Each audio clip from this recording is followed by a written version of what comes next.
Payot et la Fondation Payot pour la promotion de la lecture vous présente Marque-Page.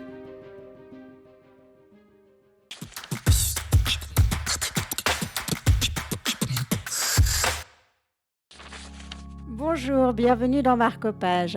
Aujourd'hui, nous vous présentons Timidité des cimes de Maxence Marchand aux éditions La Veilleuse. Une proposition de Mathieu Haas de Payot Libraire ici à Fribourg. Alors, Timidité des cimes, c'est une novella de science-fiction d'un auteur suisse, mais dont l'univers est très peu détaillé parce qu'en fait, on est surtout axé sur la psychologie du personnage, qui est une migrante temporelle qui passe du passé vers un futur et en fait, elle est complètement perdue dans ce monde, elle doit l'apprivoiser, s'y acclimater. Et finalement, le lecteur, en fait, à travers la psyché de son personnage, découvre aussi, mais finalement par des détails infimes de ce monde. En fait, on ne sait pas comment fonctionne cette société, on ne sait pas qui la dirige, c'est vraiment très diffus comme information.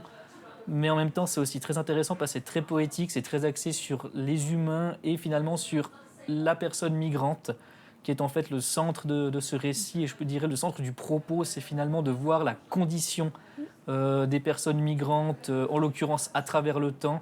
Mais ça rejoint évidemment la question actuelle des migrants d'un pays à l'autre et qui doivent aussi s'acclimater des fois à un contexte qui est radicalement différent de celui d'où ils viennent. Expliquez-nous, la timidité des cimes, c'est un phénomène scientifique. Dites-nous en Oui, quoi tout il à fait. consiste. C'est un phénomène naturel qui, semble-t-il, a lieu entre les arbres, qui fait qu'ils poussent des fois très près les uns des autres dans une forêt, par exemple, mais leurs branches ou leurs cimes, justement, ne se touchent jamais vraiment. Et c'est aussi ce qui va se passer dans Avec les l'histoire. personnages. Exactement, entre l'héroïne et un autre personnage qu'on voit pas beaucoup, mais on sent qu'ils ont beaucoup d'échanges de regards.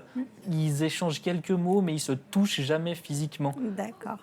Bon, ça a l'air intéressant. En tout cas, merci beaucoup de nous l'avoir présenté. Merci d'avoir proposé. Machinalement, elle répétait alors dans sa tête son propre prénom. D'abord avec la voix qui venait de l'appeler. Puis c'était sa propre voix qui prenait le relais, c'est-à-dire la voix de son esprit. C'était un extrait de La Timidité des cimes pour Marque-Page. Quant à moi, je vous dis à très bientôt pour de nouvelles aventures littéraires.